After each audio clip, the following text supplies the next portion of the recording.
Today's show, you know the number, 1-877-932-9766, or you can Gmail me, as many of you have already Gmailed me, 7Mr. Bobby, B-O-B-B-Y, at gmail.com. Today being June the 5th, boy, the year's going fast, the topic or the subject of today's... Please, caller, please. The subject of today's... or topic will be a world of confusion. We're going to have Mr. Fuller address the confusion, and of course then we will take your calls. Mr. Fuller is on the line, live from Washington, D.C., and he will do that. Don't forget that we also are taking donations. This for the second hour. First hour we got that covered, but the second hour, and Mr. Fuller will discuss his book and all the other details. Okay, Mr. Fuller, let's get started here. We're going to speak about confusion at the very end of your sentence. You said if you don't understand white supremacy, which is racism, what it is and how it works, everything else that you understand will only confuse you. And I bring that up because of what is going on in this world under the system of racism, white supremacy. Nothing but confusion.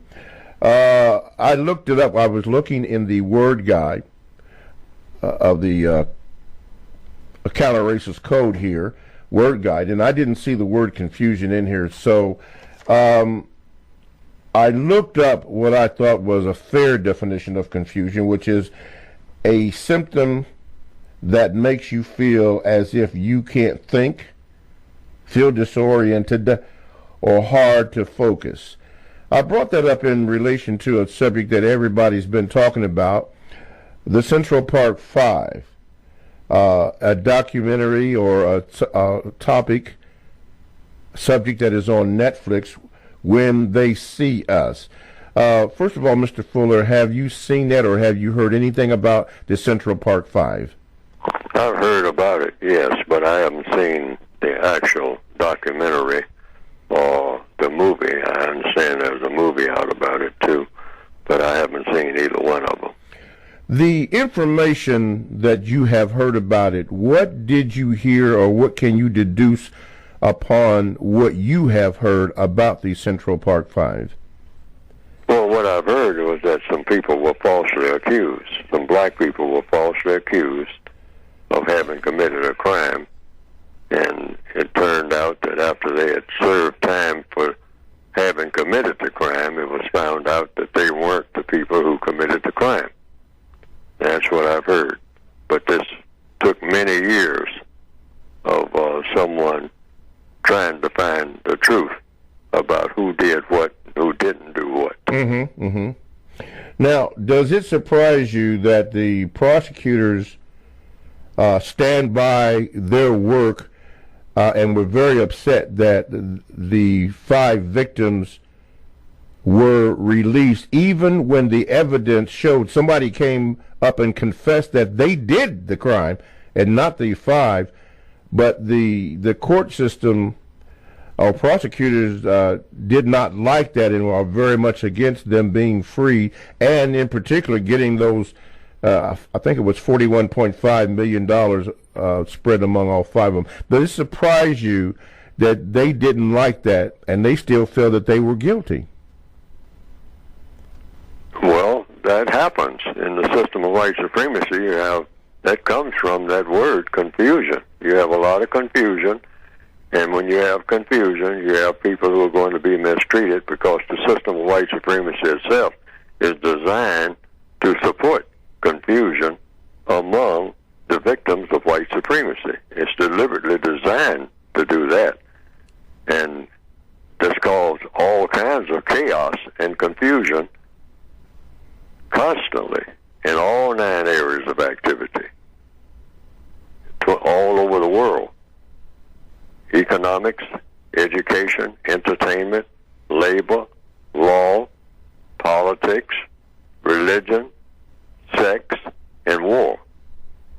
The system of white supremacy is deliberately designed to cause all the non-white people of the entire planet 24 hours a day, every day, to be confused, monumentally confused, in all of the areas of people activity in everything that they do.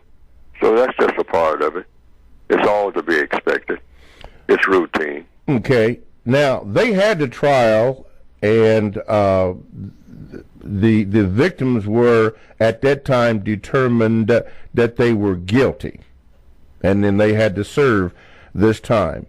But then years later, somebody confessed to it.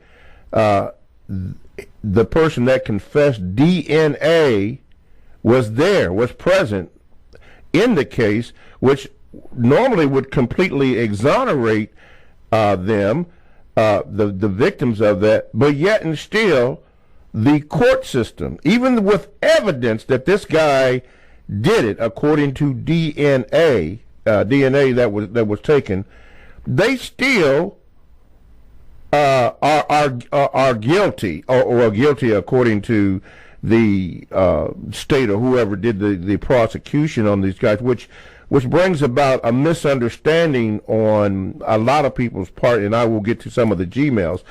Does that surprise you, or how can that be when they went through the process, served the time, and yet and still they are really the victims? Well, that's what the system of white supremacy is designed to do. All kinds of contradictions, 24 hours a day, everywhere, all the time.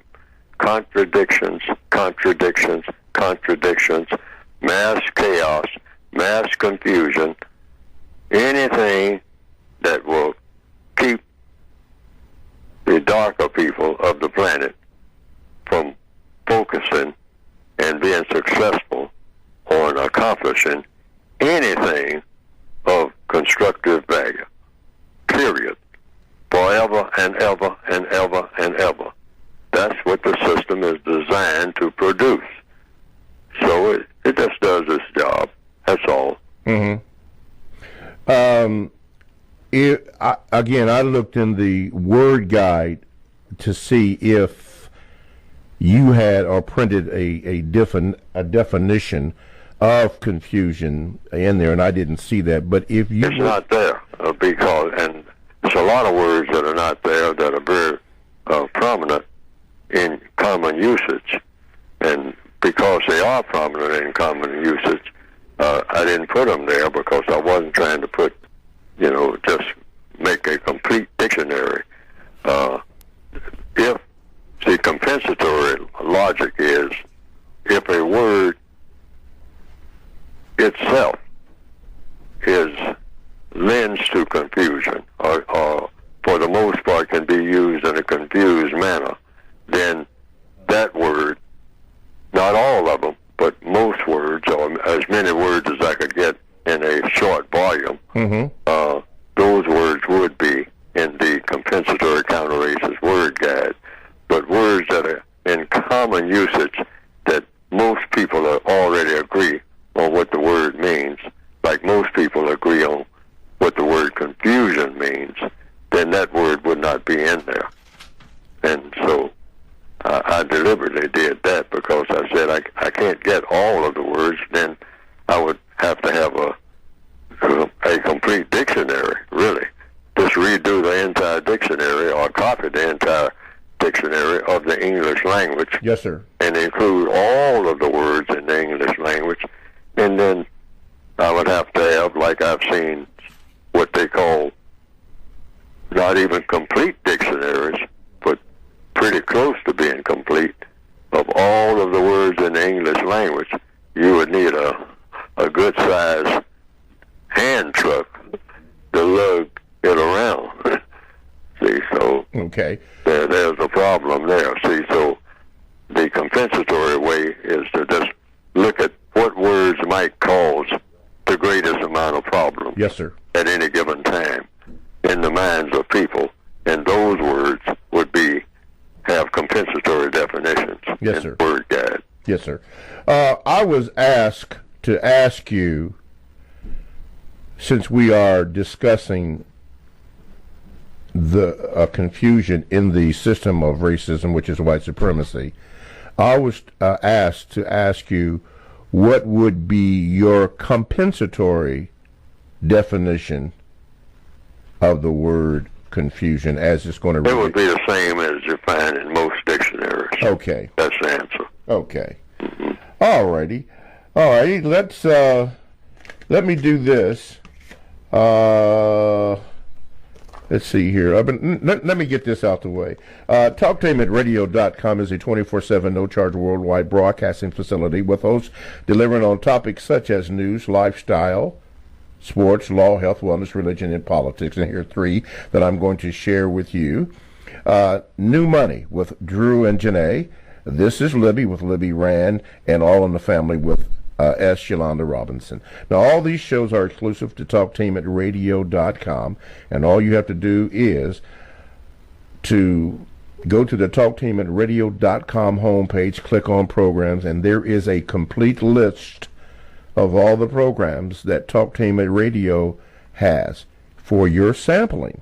Check it out, see if you like it, or if you don't, leave a comment if you would like, and to get some information on what these shows are all about. All that and more from TalkTainmentRadio.com, radio the way it should be heard. My name is Mr. Bobby. I am the co-host on the compensatory concept with Mr. Neely Fuller Jr., and we are talking about the word confusion today, being June the 5th. And we're going to take your calls, 1-877-932-9766. The phone lines are now open, so that's good.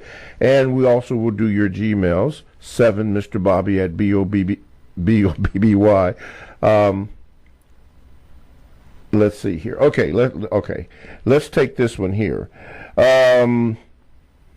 This is addressed to you. It says, Mr. Fuller, first off, did you, and it's asking you a question, did you see the next flick show When They See Us about the Central Park 5? If not, it's a must see. If you want to see a real and living example of how white supremacy works, especially in the court system, then this is the series to see. If you don't know what I'm talking about, then maybe Mr. Bobby or somebody can call in and explain who they were and what the case was all about.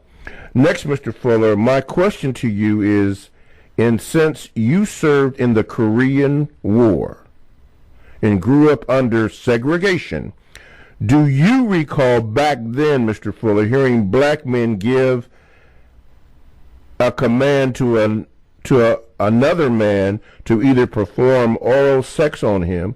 I'm cleaning it up for radio because we know what is really said, or to kiss his you know what. We hear this a lot in our community, and it always made me wonder, what would one of those men do if that man they're saying to actually took them up on that offer? I believe they'd be charged with assault for responding, and the victim could say in court that they only did what they were told to do. That's why, like you always teach us, Mr. Fuller, we need to ask questions and think before using phrases that we don't know the origin and meaning of. What are your thoughts on this, Mr. Fuller, please? Well, if I understand the question, when I was in the military, I don't recall any incident. I never heard of any incident where anyone was forced to do that. Okay. I heard of a lot of incidents where people voluntarily participated in it. Mm-hmm. And those were rumors, and, certain people were pointed out to be involved in that type of activity. But I don't know of anyone being given an order or being forced to commit an act like what is described. Mm-hmm. Mm-hmm. Okay. So you know no knowledge of that. Now, in the military, and you were in the Army and Air Force, is that correct? Yes, at two different times. Okay. You are commanded to respond to an order given to you by a superior. Is that correct? Sure. Okay. Anytime you're given an order, you have to obey it. If an order such as the one that this person, Brother D, has been describing, was given, is it your duty, especially for something like that, or the nature of that, to not respond to something like that? Or to respond to it? I would say it would be your duty not, that would be a criminal act in the military at the time that I was in, period. If anybody did it voluntarily and they caught them, you would immediately be arrested and go to the stockade. And then you would be, you go through what they call the military code of conduct and the process of the courts and whatnot, and probably be given a dishonorable discharge. That was the law at that time. Now, the laws have changed since then. You grew up, or at the time, the military was segregated. Am I correct? That's correct, but it was really a very sloppy arrangement. What do you mean, sloppy? What I mean is, that some places I would actually be in the same barracks and go on the same field duties and be right there with the white men, okay? And then in other cases, it would be all black. Depends on where you were. Fort Sill, Oklahoma in 1952 had what you call desegregated. Now, this was after I came back from the battlefield of Korea. In the battlefields of Korea, I was right there with a unit, actually from Brooklyn, and it was just about 5 or 6 black soldiers there at that time, in what was in a basically all-white unit, quote unquote, out of Brooklyn, New York, and we were assigned to that, a field artillery. And I did my whole tour of duty on the front lines with that unit. When I came back to what we call the continental United States, I was immediately assigned to the 2nd Field Artillery, Fort Sill, Oklahoma, which was an all-black unit. So, but I had even trained in Arkansas with white soldiers. Okay. You know, side by side, I mean, in the same barracks, eating the same food, et cetera, in the census, going through all the training together. And that's white soldiers from just about every place, from New York to Mississippi, et cetera. But it was a mixed bag. Okay. All right, it depends on where you were. At Fort Sill, Oklahoma, they were saying more or less, well, we still haven't gotten around to completing the process yet of desegregation, but we'll get around to it sometime. That was in 1952, Fort Sill, Oklahoma. Were you mistreated or called the N-word while you were in those situations there? I heard the N-word used. No, were you called that? I was never called that. Good, okay. Directly, but I was called that collectively, you know. In the middle of the night, white guys talking at the other end of the barracks and whatnot, and they'd be saying the N-word this and the N-word that and where I come from. I mean, we didn't have this nonsense and blah, blah, blah, blah. And black people stayed in their place. The N-word stayed in their place. They knew their place where I came from in Charleston, South Carolina, or wherever. And on and on and on. You'd hear that kind of talk all the time.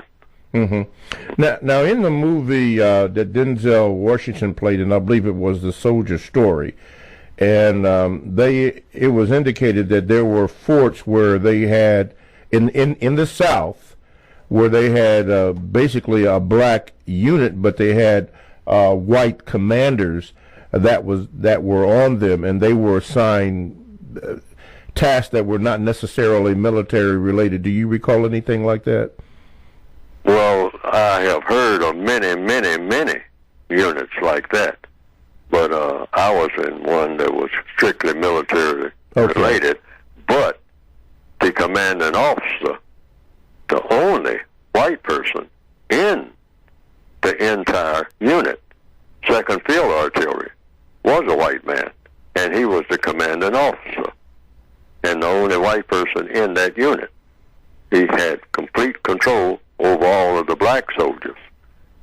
See that? Okay. And had complete domination over the black officers. We had black officers, and we had one white officer, but that one white officer could tell everybody what to do, including the other black officers. Wow, okay. That was the arrangement. That was the arrangement. Okay. Let's go to the Gmails. 1-877-932-9766. Excuse me. When I have to break off, go ahead and give me the cards, okay? All right, thank you. Okay, this comes from Chris. He says, Mr. Fuller, how do I recognize for sure that a person is jealous or envious of me on the job? Whenever you make that decision. It depends on what they're doing. If you say that, if you come to the conclusion that it's jealousy or envy, then that might be what it is. You just examine it under the definition of jealousy or envy and come to your own conclusion. Mm-hmm. Everything in United Independent Compensatory Code, that's why it's called United Independent, you make the decision. You make your own judgments about situations. Okay. You can listen to other people's judgments or other people's opinions, but you make your final decisions yourself. This is what it's come to. Each and every individual non-white person on the planet has to make his or her own evaluation of every situation that they're in. They can listen to other people's evaluations, but don't take anything for granted, because it's too much chaos. And what we said, the subject matter for today is confusion. Definitely too much confusion. So you listen to everybody, but you make up your own mind. That's what the truth is. Because lies are being spread everywhere. There's all type of chaos, all types of confusion that is deliberately being manufactured by the white supremacists against the non-white people of this entire planet in all areas of activity: economics, education, entertainment, labor, law, lots of confusion in law, politics, lots of confusion in religion everywhere as we speak right now, all over the world, mass confusion, mass killing about religion, and of course sex is monumentally confusion everywhere. The white supremacists among non-white people are causing all kinds of havoc as we speak right now in the area of sex. Mass confusion. Let's pump it up as much as you possibly can. Completely obliterate anything that resembles sanity in the area of sex, where black and or non-white people are concerned. And of course, all of it in the 9th area of activity is a part of the war. Every bit of the other areas of activity is just a part of the war. What war? The war. The only real war on the planet. The war between those who believe in racism, white supremacy, and those who don't. Okay. Let's go to the phone lines. Caller, you're on with Mr. Fuller. Go ahead, please. You got me? Hey, yeah. They've been asking about you. Go ahead, please. Oh, yeah. I think they've been blocking my call. I have to try to call just to get through. But I think they're putting a block on me. Mr. Fuller just said anytime you're given an order, you have to obey it in the military. I don't think that's all the way true. Sometimes you can be given an unlawful order, and if you obey it, you can be prosecuted. Now, I want to say this. I agree with Mr. Fuller that the system of racism and white supremacy is designed for confusion, chaos, death, and destruction. But that system is also designed to exterminate non-Caucasian people from this planet. So that is also in motion. They have been exterminating people for over 3,000 years. They haven't stopped. So-called black people are next on the agenda. I think these psychopaths sometimes be blocking me. Now, I'm going to try to close this real quick. Okay. These psychopaths, they are psychopaths. They have been exterminating non-Caucasians for over 3,000 years. Black people are next on the agenda. A lot of us see this, but we don't want to believe it. Mr. Hitler did not overthrow the existing power structure in Germany. There was no revolution in Germany by Mr. Hitler. The power structure put him in to do exactly what he did. Same thing with Mr. Mussolini. He didn't overthrow the power structure in Italy. There wasn't no revolution. They put him in to do exactly what he did. Donner, Hitler, Mussolini, dump has not overthrown no power structure in America. This power structure in America run the world. He didn't overthrow them. So they put him in to do exactly what he did. Got 4 presidents went down in Houston about some flood. Barack Bush and George Bushwhacker went down in Alabama to the George Pettis Bridge commemorating the march across the bridge. Now these presidents come out and say all this about that and some bridge and a flood, but you don't have nothing to say. But you don't have nothing to say about this NASA in the White House. This is all a setup. Yes, sir. What must we do? Look, you're not going to defeat white supremacy. Mr. Fuller is right. They run Earth and they run out of space. Refugees ain't nothing new. If you have an opportunity, you need to think seriously about getting out of here, getting your grandkids out of here, if you can, if you feel that's what you need to do. All right, okay, brother, let me close this down. Okay, look, nobody's even talking about black people plight here. We have no human rights. We have a UN headquarters in New York City. We are being shot down on camera. Our women being shot down on camera. Our children are being killed, brutalized. And they talking about a UN headquarters in New York. What do that mean for us?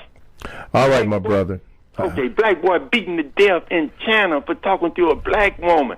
Black boy beaten together over beaten to death in Greece.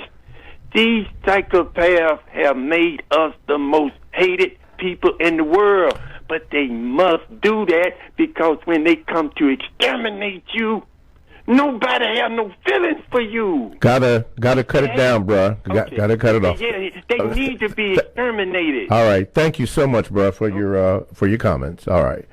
Mr. Fuller, I guess that would be under VGQ. Did you have a comment on that, Mr. Fuller? No. Okay.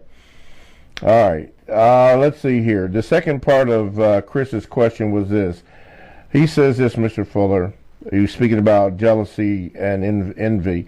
He said, how should I behave with them so that all of our interactions have a constructive result? Should I be extra serious or should I be even more polite and courteous? Thank you. Talking about who? Speaking about the people who he said in the first part of the question who were jealous or envious of him. Oh, you're always polite to people, and you don't think about what their motives are. You just watch what they do. You don't think about how they feel or whatnot. That's not even considered. Just watch what people do. Do people do things that are constructive, or they do things that are non-constructive? And if you think someone is doing something that's non-constructive, you just, like, insult. That makes a problem. So all problems are solved through the process of just asking questions and getting the correct answers. So if you see someone doing something, doing, that's all you pay attention to. Doing, what is the person doing? And you just simply ask the question, is what you're doing, is it going to have a constructive effect or a non-constructive effect? Because all things that all people do are going to fall in one of those two categories. It's just two, nothing in between. Constructive, non-constructive. So all day long, wherever you happen to be on the planet, if you have a question about what somebody's activity is, you don't have to think about their motives. Just look at what is being done and say, is this constructive or is it non-constructive? And if it's constructive, how is it constructive? And wait for the answer. Don't interfere with the answer that you get. And don't give your opinion of what you think the answer ought to be unless you're asked. Mm-hmm. And that's it. Just pay attention to what people are doing, not walking around scratching your head wondering whether or not someone is envying you. That's not anything but just a worry trip. Mm-hmm. And worry doesn't do anything. Doesn't solve any problems at all. You don't worry about anything. You look at a situation and ask, is it constructive or non-constructive? And if it's non-constructive, or you identify it as being non-constructive, and you express what you think ought to be done, and you ask for permission to do that, be polite. Can I express what you think, what you think I think ought to be done? All right, in order to make things the way that they should be. And if the person says, well, yes, we'll talk about that, then you give your opinion of what should be done. Mm-hmm. D-O-N-E, that's all. Mm-hmm. And what should not be done. But just walking around all day wondering if somebody envying me, is somebody jealous of me, you're just driving yourself crazy for nothing. Mm-hmm. Mr. Fuller, how did you teach yourself not to worry? Oh, by looking at what should and shouldn't be. That's just what I just said. Constructive, non-constructive. Just look at what's being done. See, people may walk around, and looking like they may be doing anything, or they may have this motive or that motive, or you think that they might be whispering behind your back and all like that. You don't bother with any of that. Don't bother with any of that, because that's what worry is. Worry is being bothered without doing anything, and without requesting that somebody else do something that you think ought to be done. And so it's going to fall in one of the two categories, constructive, non-constructive. And that's all you concentrate on. Mm-hmm.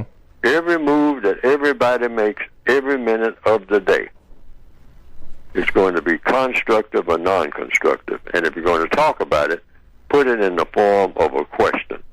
Just simply ask the person, this thing that's being done right this minute, is it constructive? Yeah. Fellas, Mr. Jones, Mrs. Harrison, Mrs. Smith, whomever you're talking to. If this thing that we are doing, or the thing that you are doing, or the thing that I'm doing, is it constructive or non-constructive? And if you see it that is non-constructive, please tell me.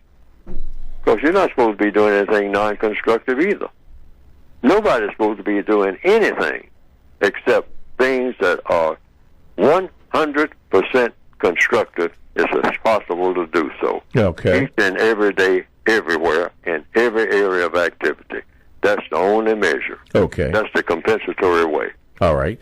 So before we go to you discussing your book, just to get it straight, if somebody gets in Neely Fuller's face with finger pointing and all that stuff, and calls you the N-word, you are to remain calm and focus on what's going on. Is that correct?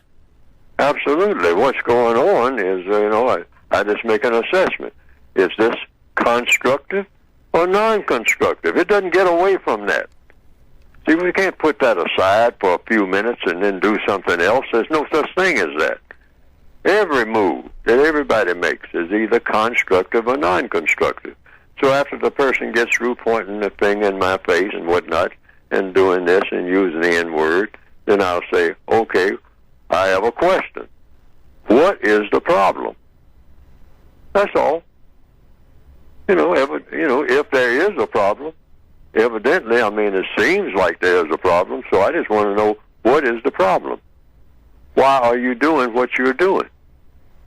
Why are you doing what you're doing? That's all I want to know. So if he says, or whoever says, you are the problem, and they use that word MF, then what are you going to do? Say, how are you the problem? Yes. Okay. How am I the problem? What is it that I'm doing that I should? Okay. That I shouldn't be doing, or what is it that I shouldn't be doing that I should be doing, or whatever. Staying in the question mode. Yeah. Just stay in the question mode. Okay. That's all. Okay. All problems. There's no exception to this. Every problem that everybody on the planet was ever confronted with, just moving a rock back in 2 million years ago, just moving a rock up the hill to the other side of the hill. By the whole tribe.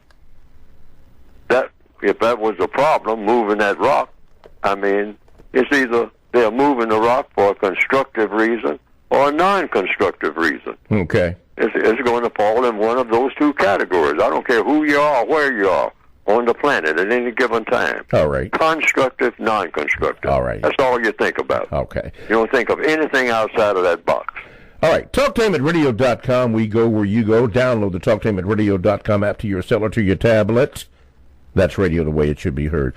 My name is Mr. Bobby. I am the co-host on the Compensatory Concept with Mr. Neely Fuller Jr. Our topic is confusion, and if you'd like to call into the show, you can. 1-877-932-9766. But at this particular time, we have 10 minutes in this first hour remaining. We have Mr. Fuller talk about his book. So, Mr. Fuller, go ahead. Yes, you can get the book that covers most of the things that we have talked about this morning, or touches on them, either directly or indirectly. The Compensatory Counter-Racist Code, Revised Expanded Edition, and also the Word Guide, by going to producejustice.com. That's producejustice.com.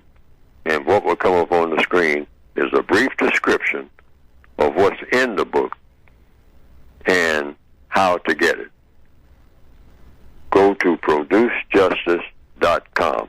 And the book is addressed to individual victims of white supremacy. If you don't perceive yourself as being a victim of racism, then the book does not apply to you. Yes, sir. But if you perceive yourself as being a victim, either directly or indirectly, of racism in any form, directly or indirectly, in any area of activity, if you have been victimized or if you are being victimized, in your opinion, then the book makes suggestions of what you can say about it and what you would think and what you will do about it in the 9 areas of activity. It makes some suggestions. It won't cover everything, but it will make suggestions about how to think, speak, and act in regards to what we call loosely racism, but in the form of white supremacy, because there's only one racism in the system of white supremacy, and that is racism in the form of white supremacy. There's no other form of racism in the system of white supremacy. When that means supreme, that nullifies any other form of racism there is. But all that's explained in the book itself. White supremacy is the only form of racism that exists on planet Earth at this time. And racism itself is designed to do what? Mistreat people on the basis of color. Go to producejustice.com. All righty.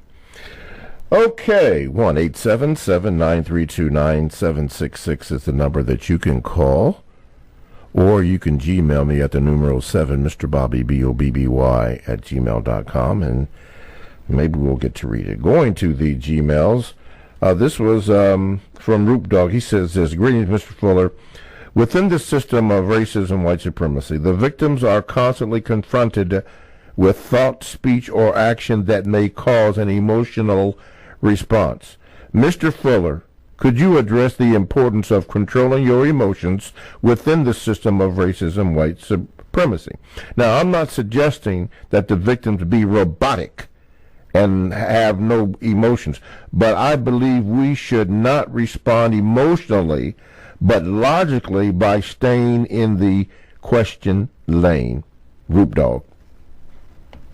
That's correct.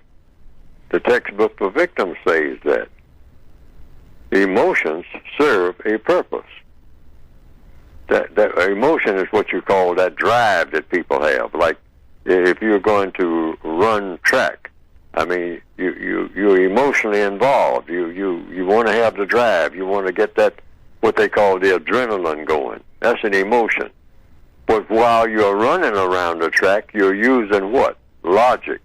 Emotions must be attached to logic.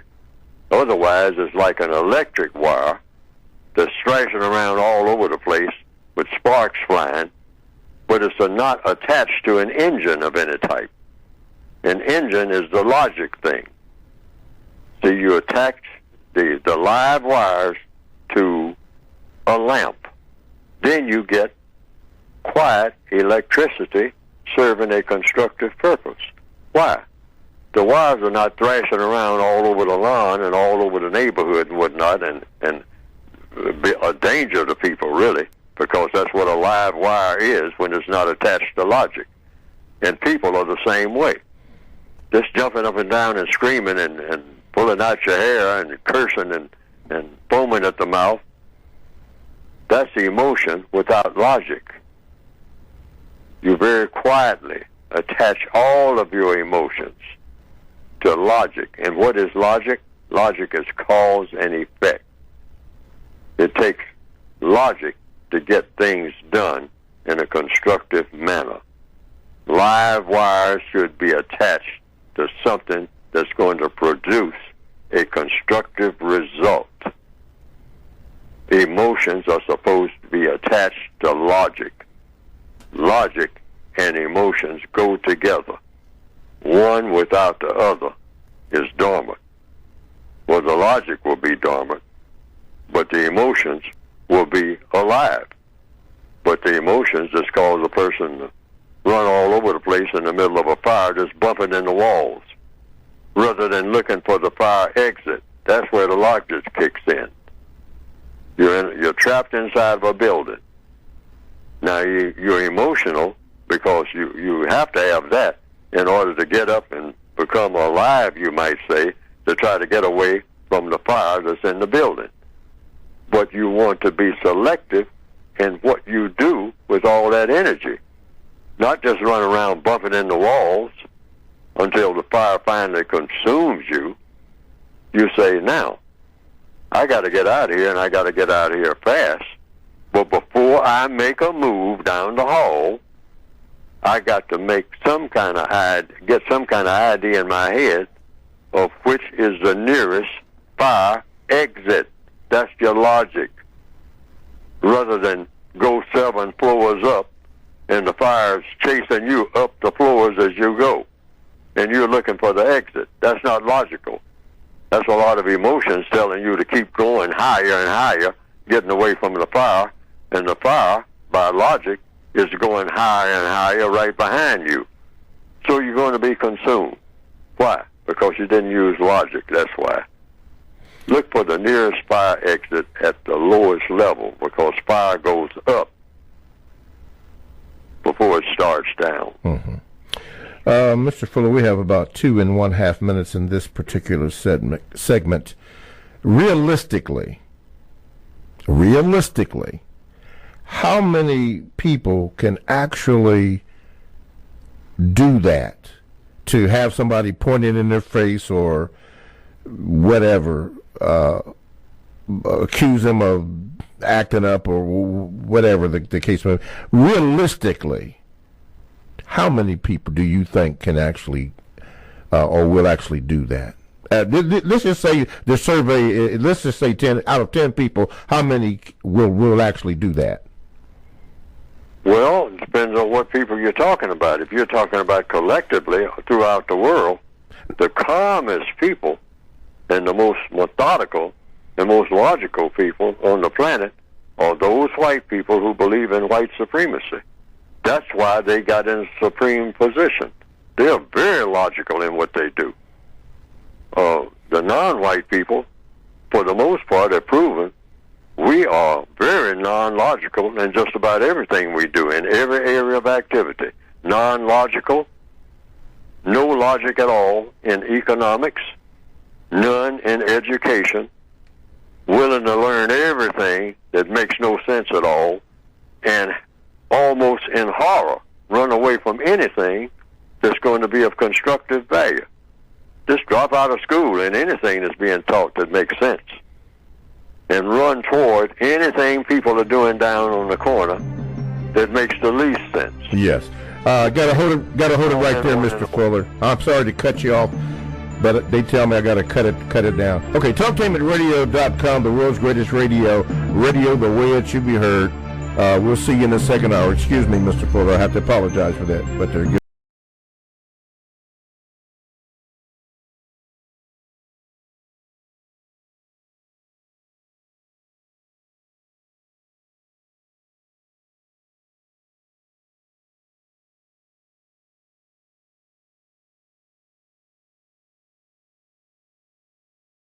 To the compensatory concept with Mr. Neely Fuller, heard exclusively on TalkTainmentRadio.com, the world's greatest radio. The most important question in all racial matters is why. One should always ask it. Radio, the way it should be heard. You've got the power. The world's greatest radio. TalkTainmentRadio.com. Talktainment Radio, worldwide sound. TalkTainmentRadio.com. We give you a reason to come. The world's greatest radio. We give you a reason to stay. Radio, the way it should be heard. You got the power. The views and opinions expressed are those of the host and guest and not necessarily those of TalkTainmentRadio.com, the management, the staff, or K&E World Network, LLC. Live call-in talk show. Dial 1-877-932-9766 and join the conversation here on TalkTainmentRadio.com. This is the compensatory concept with Mr. Neely Fuller, heard exclusively on TalkTainmentRadio.com, the world's greatest radio.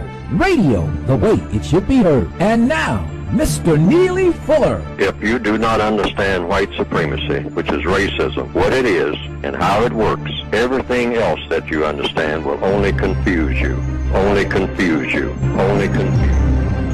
Welcome again to the second hour of the compensatory concept with Mr.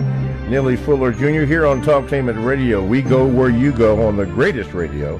And now you're in touch with the compensatory concept. My name is Mr. Bobby. I am the co-host on the compensatory concept with Mr. Fuller, and this is radio the way it should be heard. The phone lines are open. 1-877-932-9766 is the number, or you can Gmail me at the numeral 7 MrBobby@gmail.com. Mr. Fuller, again, and to the others who are listening, I have to do what my directors are saying. I had to cut it short, but I will be accused of not letting you speak or whatever. Go ahead and accuse me. If it makes you feel good, go ahead and accuse me. But this is what I'm being told to do. So if you want to just rail on me, have at it. It really doesn't matter. Anyway, our subject today is confusion. And if you missed the first hour, you can go back and review the tape and hear what Mr. Fuller, how Mr. Fuller addressed the topic of confusion. And we started out by talking about the Central Park Five and the documentary that is up there on Netflix called When They See Us. I haven't seen it yet, but I have all intentions on seeing that, and how they were basically railroaded into guilty pleas, and then years later come to find out that they didn't do it. DNA evidence proved that they didn't do it, but the prosecutors still want them to be locked up and still accused them of the crime, even with DNA evidence to show that they did not do that. But Mr. Fuller addressed that in the first hour, so you may want to go back and do that. We're talking about confusion today. And let's go to the phone lines. Caller, you're on with Mr. Fuller. Go ahead, please. Oh, yes, sir, Mr. Fuller. I hear a lot of black people talking about gentrification, where whites are moving back into the black community. So here's the question. Is there a such thing as a black community where black people own anything in the United States? No. Black people don't own anything anywhere on the planet. None. Not one. Zero. Why? Why do I say that? Because it's true. Why is that true? Because under the system of white supremacy,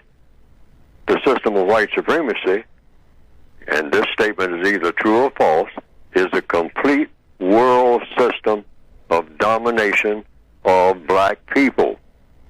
That's why it's called supremacy. It's complete. It's not something, a work in progress. It's already done it.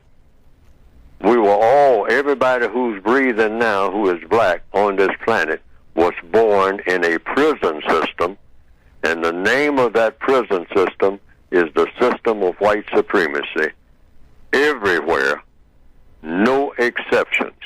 No island, no cave, no forest, no so-called country where black people are in control of anything in any area of activity: economics, education, entertainment, labor, law, politics, religion, sex, or war. If you are classified as black and on a planet called Earth, you are subject to the dictates of those white people, not all, but those white people who have chosen to be white supremacists. It's a complete deal. Wall to wall, floor to ceiling. There's no escaping from it. You have to actually erode it from the inside and replace it with a better system called justice. That should be the objective, the reason for breathing of every person classified as black and or non-white on the entire planet. That should be our reason for existence. If we make anything else a priority, we are not carrying out what logically should be done with our time and energy on the planet called Earth. If we have any other priority other than that, replacing the system of racism with the system of justice, we are way off course of what we logically should be spending all of our time and energy doing. That's the analysis that I have. Now, it could be incorrect, or it could be correct. So it's just a matter of finding out. First of all, these things that Neely Fuller just said, is it true? Are the white supremacists really the owners, the illegitimate owners, the fathers and mothers, illegitimate fathers and mothers of all of the non-white people 24/7 on this planet? And I say yes. Now, given that answer, that yes answer is either true or false. And if it's false, then everything that I'm saying on this program and every other program should be totally ignored because it's false. The premise is false. Mm-hmm. If there's no such thing as white supremacy, the premise is false. I say all of the evidence shows that there is, and that every person classified as black on the planet right this minute, 2019, June the 5th, is under the dictatorship of those white people who believe in dominating and mistreating people of color. Period. That's either true or false. You have to get that straight first before you make any move. Mm-hmm. Is that true? All right. I say it is. Mm-hmm. Okay, 1-877-932-9766 is the number that you can call to get in contact with the show, or you can Gmail me at the numeral 7, Mr. Bobby @gmail.com, and I will make every make every effort to try to get your question on the air so that Mr. Fuller can address that question. Mr. Fuller, let's see, I'm trying to get this email or Gmail together here. Okay. Mr. Roop Dog was thanking you, Mr. Fuller, for addressing his question. Okay. Here's a question. Let me get the quote up here. It says, greetings, Mr. Fuller. As I become more codified, I find I notice more of this machine called the system of racism, white supremacy. Today I came across this, and it was an image that I'm not going to show or can't show. But anyway, he says, and this is what he says, we some she people, a.k.a. sheep people, say to vets, thank you for your service to our nation. We should start saying thank you for your service to the corporation. Truth be told, the military is not protecting our interests in this country, but they are ensuring corporate investments everywhere. Mr. Fuller, your response to that, please. Well, I don't chop it up into these divisions because that becomes too debatable. I just simply say what I said a few minutes ago. The white supremacists dominate all of the affairs, 9 areas of activity, 24/7, of every black person on the planet. They are the most powerful force. Sure, now walking from one room to another, or coming out of your hut in some village, if you're black, you say, well, the white supremacists didn't dictate whether or not I could go outside or come inside of my hut here. There's no white people around. What is that guy talking about overseas there? I mean, about some white supremacy. No white person tells me what to do. We don't ever see any white people around here. I never saw one in my life. There are some black people who have never seen a white person in their entire existence, except in a magazine or a newspaper or on television. But they have never actually seen a white person in the flesh in their entire existence. Huge numbers of black people. But the white supremacists still dominate their environment. The white supremacists come and go as they please, come through there anytime they want to. Those black people cannot move anywhere without the direct or indirect permission of the white supremacists, whether they know it or not.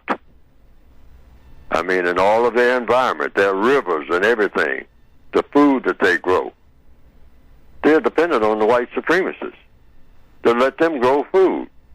And they'll say, oh, no, we've been growing food here for thousands of years. If the white supremacists want you to stop growing food in the next 24 hours, you will stop growing food in the next 24 hours because they know how to suddenly a flood appears from nowhere on account of some dam that they built, and they let the water loose. 800 miles away in a dam that they control, because they control the dam, because they control the people who have the dam.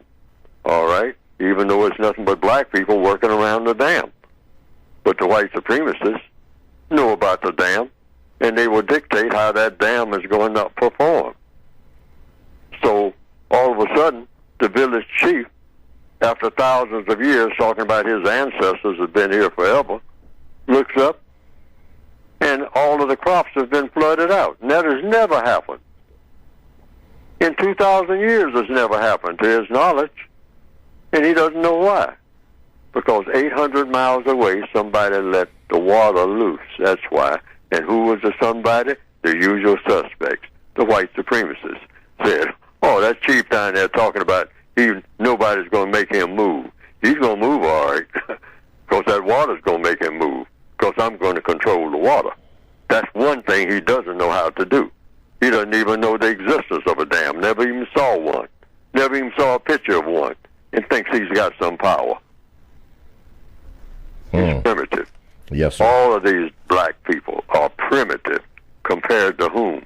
Compared to the scientific mind of the awesome racist man and racist woman, white supremacists. TalkTainmentRadio.com is a 24/7 no-charge worldwide broadcasting facility with hosts delivering on various topics such as news, lifestyle, sports, law, health, wellness, religion, and politics. Now, here's three that I'm going to share with you. The Quay Morgan Hill Show with Quay Morgan, Stairway to Heaven with Claude, and Talking Sports Plus with Mr. Bobby. Now, all these shows are exclusive to TalkTainmentRadio.com.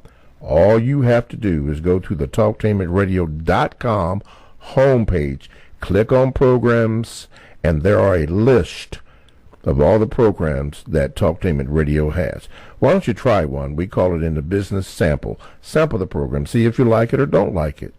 And if you do, then give it a like, and I guess subscribe button is on there also. But do that. All that from TalkTainmentRadio.com, radio the way it should be heard.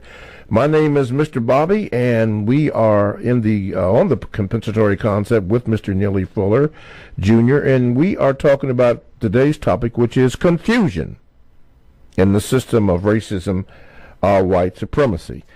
And if you'd like to call in, as this caller has done, 1-877-932-9766, or you can Gmail me at the numeral 7, Mr. Bobby, BOBBY, .com. Let's see here. Gmail.com. Let's go to the callers. Okay, caller, you're on with Mr. Fuller. Go ahead, please. I wanted to ask Mr. Fuller, why did the Creator create the human being? I don't know. I don't know why the Creator created anything. Trees, rocks, snails, alligators, elephants, the birds, a grain of sand under the ocean. Why? Why is anything here? Why is all the universes? And they say the black holes that are out there trillions of miles away, that people are trying to figure out those black holes, what do they actually do? Why were they created? And what is their role in the grand scheme of things? I mean, it just goes on and on and on. But something created everything that you're looking at. I know I didn't do it. And I talk to people all the time. I have never talked to anybody who said, hey, I did all this. Everything you're looking at, Full, I did it. And I'm going to show you how to do it. Because I know how to do it, because I did it. I've never run into anybody like that. So, what the Creator's motives are, what created everything that you see, I mean, the water, the clouds, everything is here. You're here. I look at myself, and I don't know how I function. Right now, I'm moving my hands. I'm holding on to things, and I can move my fingers, but I have no idea. Now, I didn't create any of this, but I have it. but I have no idea of how I move my fingers, of what goes on here. But I can move my fingers just by thinking about it. I can clench my fist, or I can open my hand. I can shake hands with somebody. I can get up and walk across the room. But I have no idea of how I can do that. None. Zero. I got no idea. I didn't create any of this. I just know that I can do it. So something, or somewhere, allows me to do this. For what reason? Direct answer to the question, that is in capital letters. I don't know. But I do have a theory about why people are here. People are here to solve problems. Now, how did I come to that conclusion? Because we got problems. And whatever created people gave us problems to solve. Now, what problems are black people supposed to be solving? The ones that are right in front of you, each and every minute of each and every day. And the biggest problem is racism. So that's why I wrote my book. That my job, with the little time I'm on this planet, out of the trillions and trillions and trillions and trillions of years that have gone before me, and the trillions and trillions and trillions of years that will come after me, my job in this little twilight zone is to work on the problem that I'm assigned to work on. Now, how do I know that ridding the world of racism and replacing it with justice is my assignment? Because racism is the dominant thing in my entire existence. So, hey, Fuller, get to work. And presumably you will be graded on the work that you do, whether you win, lose, or draw. This is your assignment. You're given a problem. Get to work on it. And anything that you do to try to get away from it, how do I know that that's the problem Neely Fuller's supposed to be working on? Because I can't escape it. Everywhere I turn, I tried that. I figured, hey, I don't want to be dealing with this race thing. I came to that conclusion at about age 13 or 14. But then as I aged, I said, there's nowhere to run. There's no place that I can go. There's no magic thing that I know of that, can take me away from all this in the middle of the night while I'm asleep. So evidently, this is my assignment. I have to get rid of racism if I don't want to be bothered with it. And that's my assignment. And if I don't do it, then I'm not going to get any help in doing anything. Everything that I try to do is not going to make sense, because that's when I start really becoming alive about racism, you might say. Because everything that I would do to try to get away from it and do something else, whatever it is, didn't work. But I made more sense when I was saying something or trying to do something directly, indirectly, to jam the machine of racism, even though I haven't been successful at it. But just trying to do it were the times when I made the most sense. And trying to do anything else, I was making no sense at all. Mm-hmm. That's how I concluded that must be black people's assignment. You work on trying to get rid of racism, because this is the problem that I'm assigning you black people to do.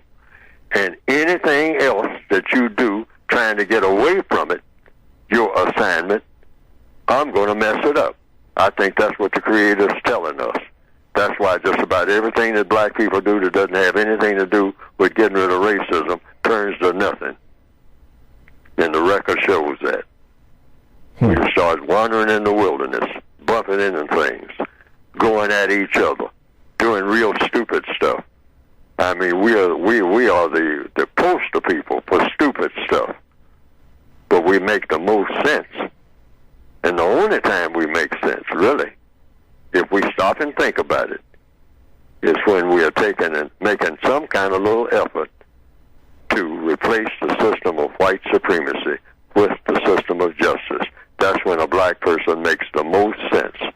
The rest of the time, when we're trying to make something else the priority, it turns to mush. All of it. Okay, 1-877-932-9766, or you can Gmail me at the numeral 7, Mr. Bobby, BOBBY, at gmail.com. From the Gmails, this says, Mr. Fuller, I want to ask you how you are because we are prisoners of war, and the answer is obvious. But my question relates to the notion of something cannot come from nothing, which is the answer you gave to the question of whether you believe in God or not on a previous occasion. You speak of logic and reason being important factors in the revelation of truth that can lead to justice. How does one prove that something cannot come from nothing when no example of nothing can be found to prove that something cannot come from it? I don't know. I don't know the origin of nothing. Just like I don't know the origin of God. I heard somebody say one time they made a little illustration of a little boy talking to his mother. Said, Mommy, who made me? And the mother said, well, God made you, of course. And the little boy thought for a minute and said, who made God? So I asked myself that question. Who made God? If God made me, who made God? That's a valid question. That's a logical question. And what's the logical answer? I don't know. Now, I can ask another question. Why is it I don't know? Probably it's because I don't need to know. Because whatever made me will inform me of everything that I need to know, that I need to be doing to carry out what? My assignment for having been made in the first place. And that's the conclusion I came to, because that's the best I can do, logically speaking. Mm-hmm. Wow. All righty. Wow. That is a lot, logically speaking. Okay. That was a logically speaking. So when 3 minutes, okay, thank you. Oh, okay, all right, thank you. We're having some issues here, but we will work through them. So you get asked that question a lot of times, Mr. Fuller, about the existence of the Creator or the existence of God. I've heard you use the word some intelligence or a logic in putting this whole thing together. So obviously, would that conclude that you do not believe that all of a sudden there was a big bang and then we came into existence? Oh, I don't know. A lot of people said, well, there's no such thing as God. I mean, we all came from the Big Bang. But that raises another question. See, well, you just keep asking questions. Well, what causes the Big Bang? Where the Big Bang came from? You know, I mean, somebody put together something called a Big Bang. Something, somebody, some creature, something, some spirit. I don't know. But if people talk about Big Bang, Big Bang, Big Bang, well, what made the Big Bang? And what existed before the Big Bang? Did anything exist? Is the Big Bang made out of any materials? And if the Big Bang is made up of materials, in order to make a quote-unquote Big Bang, who made the materials? What made the materials that went into making the Big Bang? Question mark. It goes on and on and on. Mm-hmm. Okay? They say there's such a thing. Well, it came from infinity. Well, what made infinity? Yes, sir. See what I mean? Yes, sir. What's the origin of the origin? Okay? What's the origin of the origin? What is the originator of the originator? How about that? Still in the question. How about that as a question? Still in the question mode. But I'm saying, hey, Fuller, You ain't got time to find out all this.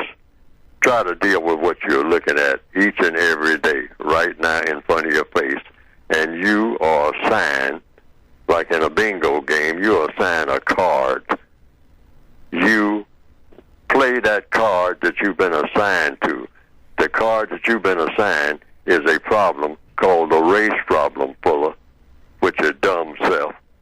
Get on your job and solve that problem, and don't worry about the origin of the universe. You got things right there in front of you to give you enough headaches because I'm giving them to you. And you're supposed to be headache-proof on your own efforts. And I gave you the means for doing so. Hands, eyes, a brain. Get to work, Fuller. Stop finding excuses to get around it by trying to find out the origin of God. Let's go to the phone lines. Caller, you're on with Mr. Fuller. Go ahead. Good morning, Mr. Fuller and Mr. Bobby.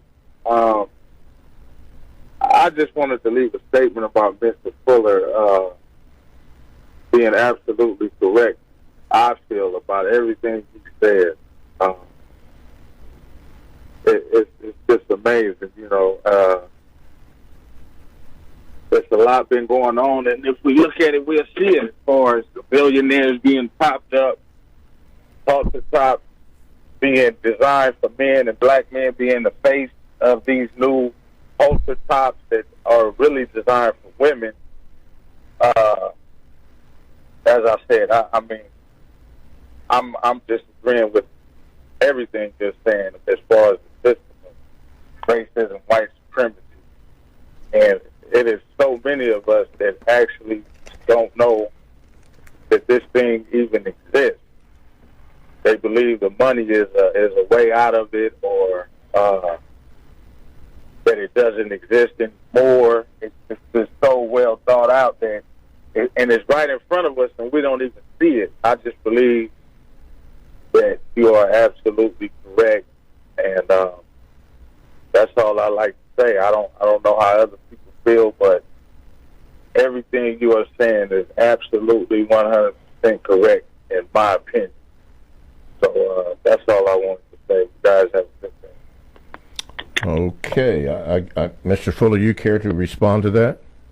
Well, that's an opinion, and then there are probably millions of people who say, "Oh, what Fuller is saying, I mean, he's way off the rails. He needs to get on track, get a life. I mean, he doesn't know what he's talking about." There are people who will say that, and they could be correct. But I always say, according to the code, everybody just seek the truth. Don't, for one thing, starting with, if you're listening to Neely Fuller, just listen to what he says, but test everything for yourself. And anything that anybody else says about anything, put it to a test yourself and see if it will hold up in the test of what you might call universal truth. Seek the truth. That's it. Regardless whose feelings it hurts. That's got nothing to do with it. Nothing to do with it about somebody's hurt feelings, including Neely Fuller's. Seek the truth and go with what you see is the truth about everything. Because there's an old cliche, the truth will set you someone or another free or whatever. All right? But the truth, you got to have the truth. I mean, what is, it's either there or it's not.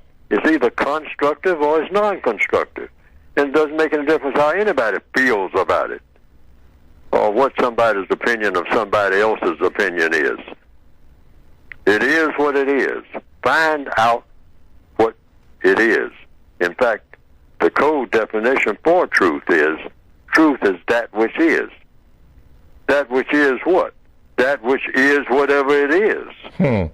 Find that out, regardless of what anybody says, including Neely Fuller. All right. What does he know? And if you'd like to join in on the conversation, you can by calling 1-877-932-9766, or you can Gmail me at the numeral 7, Mr. Bobby, BOBBY, @gmail.com.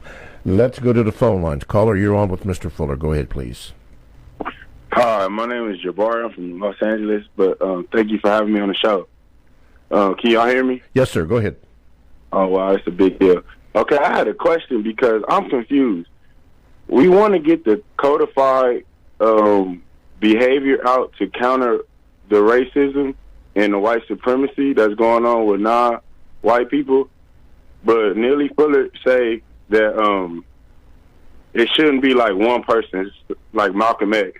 It shouldn't be just one person like Martin Luther King. It should be an individual that leads up to a united concept.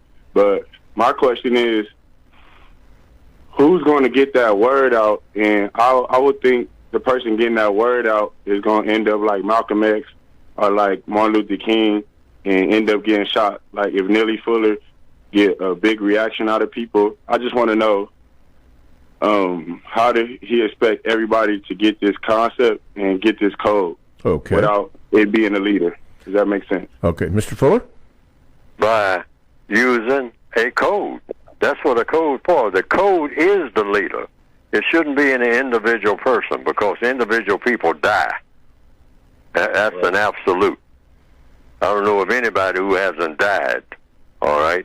And then everybody starts talking about, well, let's drag around here, for the next 50 years until we can get us somebody who can tell us something that's worth listening to, because that's all we're really saying. Somebody who will tell you something that's worth listening to. So just look at that. Okay, tell you what that's worth listening to. Just tell you the truth. So everybody really can find the truth on their own once they start looking for it. See, that's the United Independent concept. The concept is if each and every individual person knows what to do and what to say and what to not do and what not to say each and every day in every circumstance, then all problems are solved. So it's just a matter of not following a person or looking for a person, but looking for the logic that came with the universe. Seek the truth about everything and then say, okay, is there a problem? Put it in the form of a question, whatever the problem is. And say, now, what is the mechanics for solving a problem? What's the mechanics for solving a problem if you want to cross the street? You say, okay, I have 2 legs on my body, okay? And I'm looking across the street right now because I have 2 eyes and I can see across the street.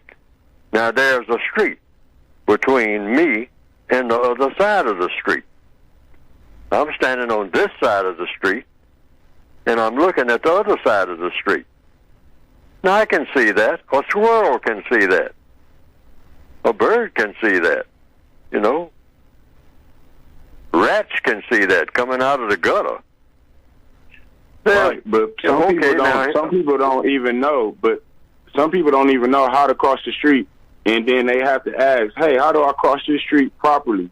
And then that person that says, "Hey, this is how you cross the street properly," is leading that person across the street, and then the next person has to do it. And I'm saying that leader has to get the information about the codified behavior out to the lost people. Right. But see, if people are, you might say, educated, I don't say trained, to always look for logic, then that's just like the person on who is a castaway on an island. That's not the case with us colored folks.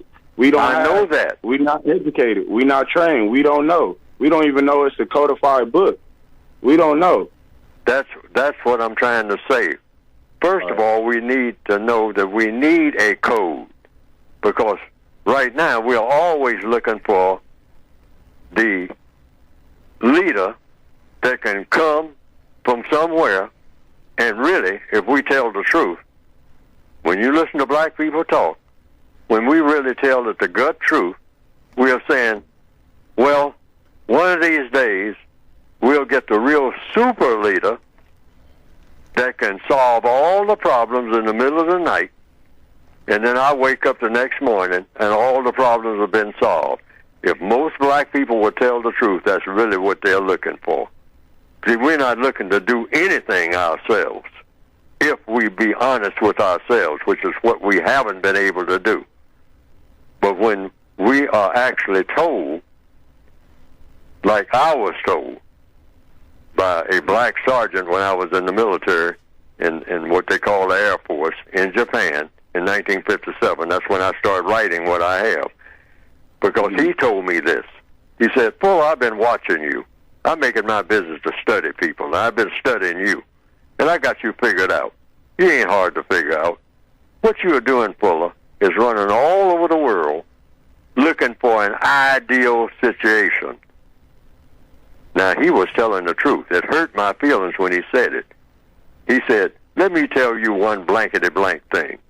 There's no such thing as an ideal situation that's all tailored for you to come and flop down in and do absolutely nothing.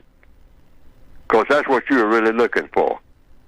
And he was telling the truth about me. It cut deep. It made me angry. But the truth sometimes does. And this is what most black people have been trained by the white supremacists to do. To say, hey, one of these days, y'all just wait.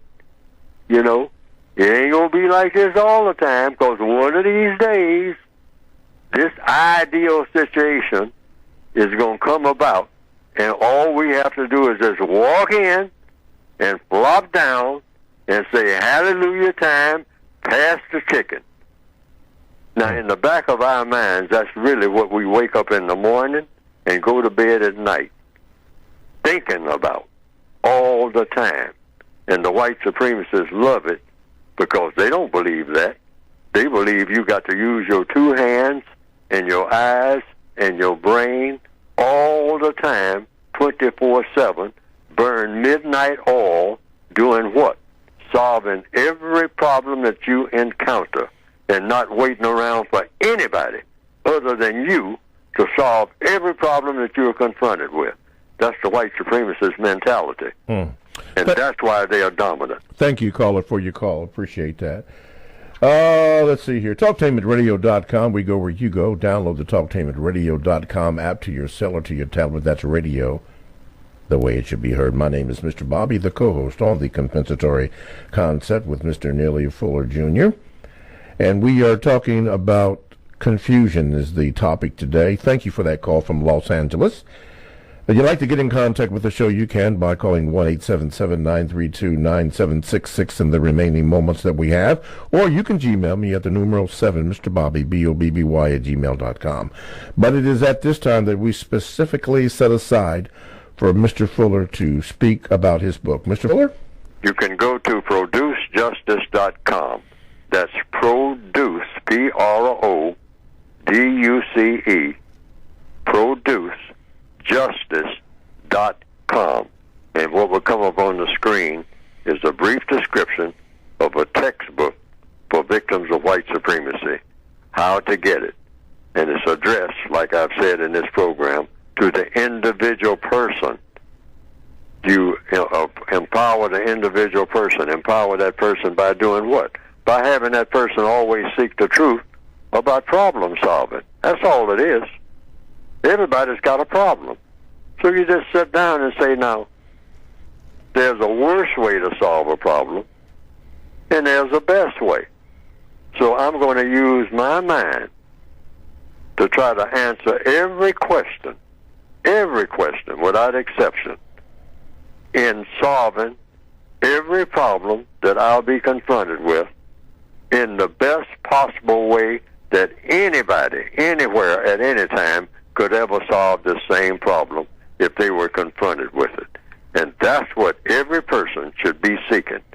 Just that alone will get your adrenaline going. And that alone will get things done. Rather than say, well, I got to find somebody while I'm asleep and hope that while I'm asleep that they're working on solving my problem. Now, think about the person who would be doing that. That person has got to do some thinking.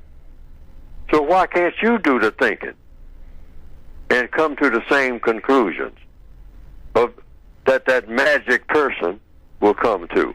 And that's why I call it the United Independent System. You're united in problem solving and saying that we all need to solve problems. Everybody knows that. Everybody wants their problem solved. But you are an individual person wherever you happen to be, and you use whatever resources.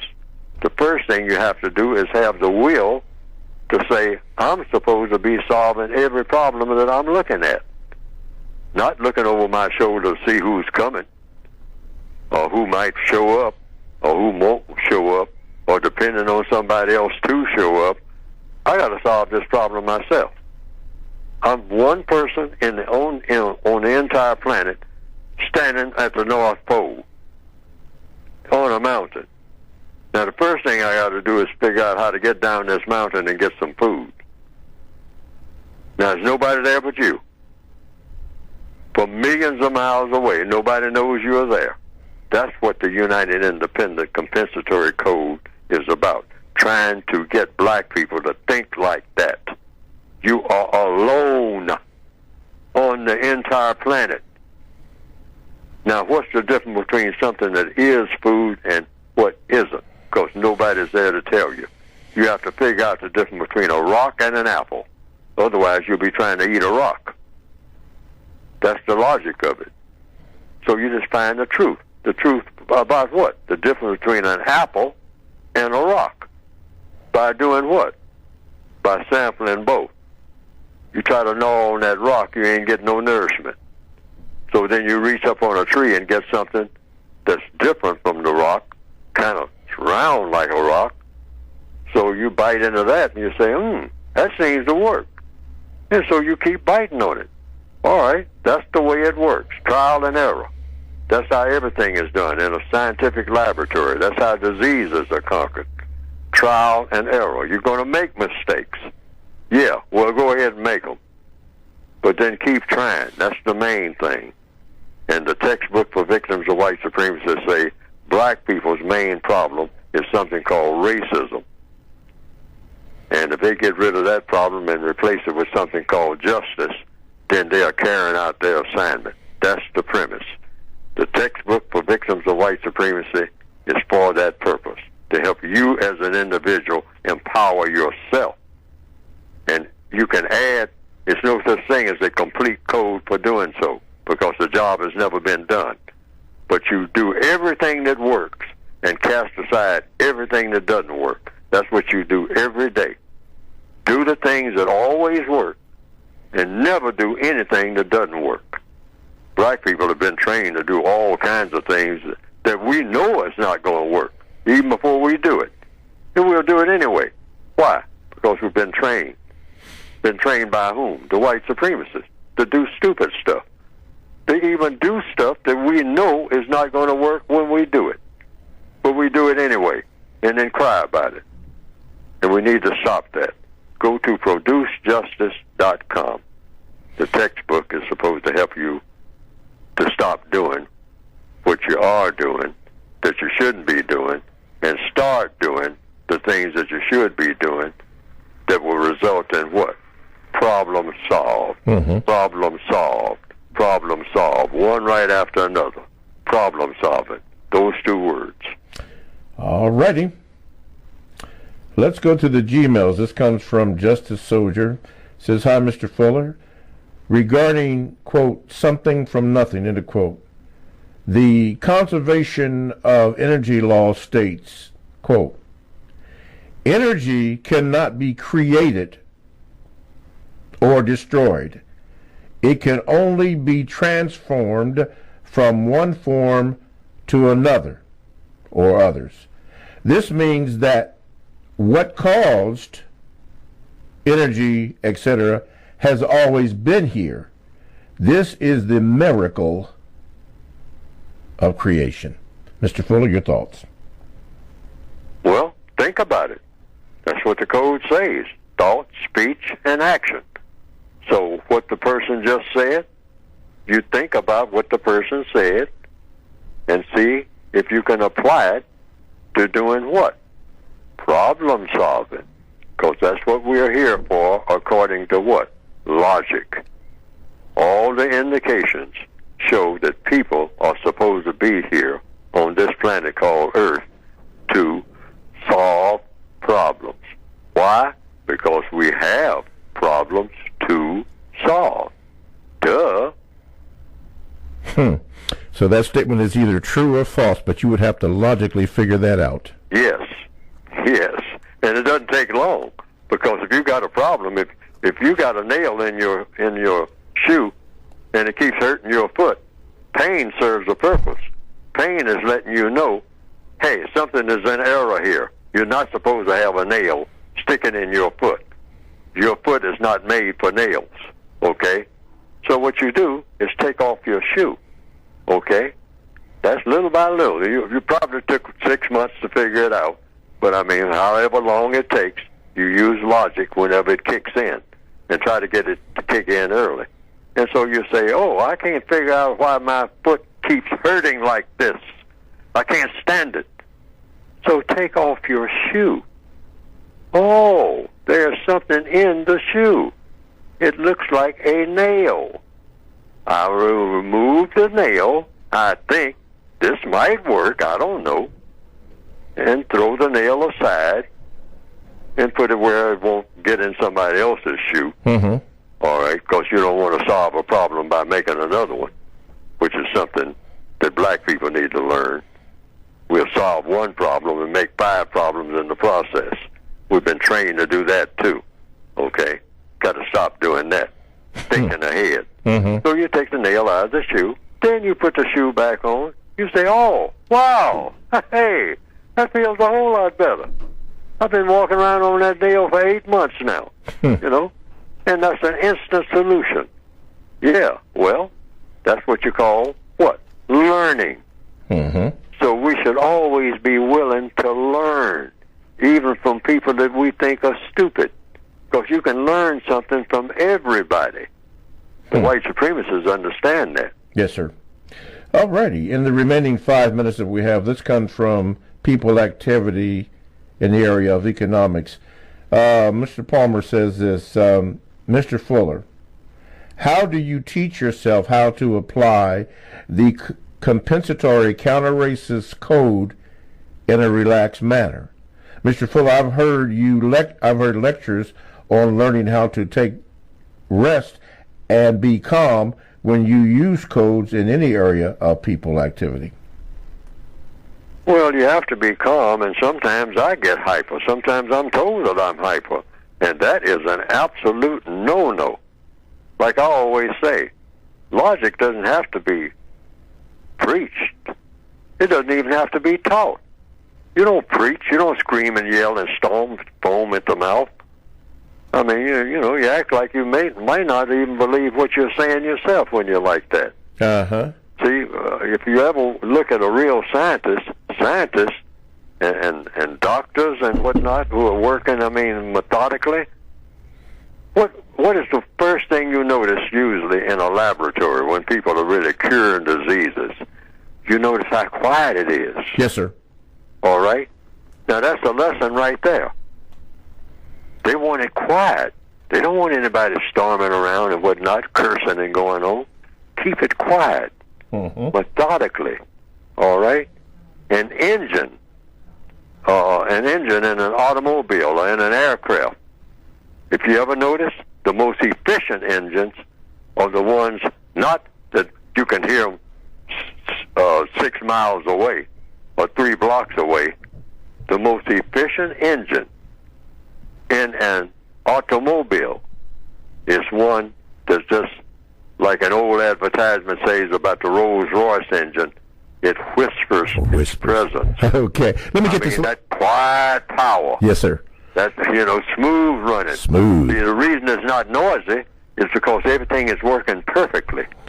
Okay. Let me get this last. Noise come from things that are not working perfectly. Okay. Let me get this last. People are not working perfectly. That's why we make a lot of noise. Yes, sir. Let me get this last caller in. Excuse me. Go ahead, caller. You quickly for Mr. Fuller.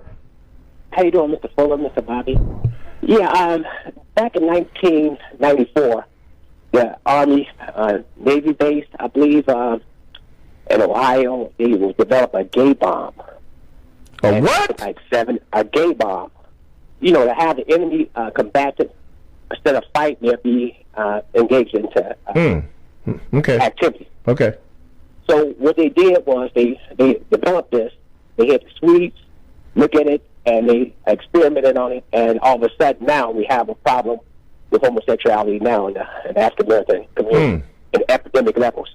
So we got to understand that the things that they work on, we see the fruits of it now.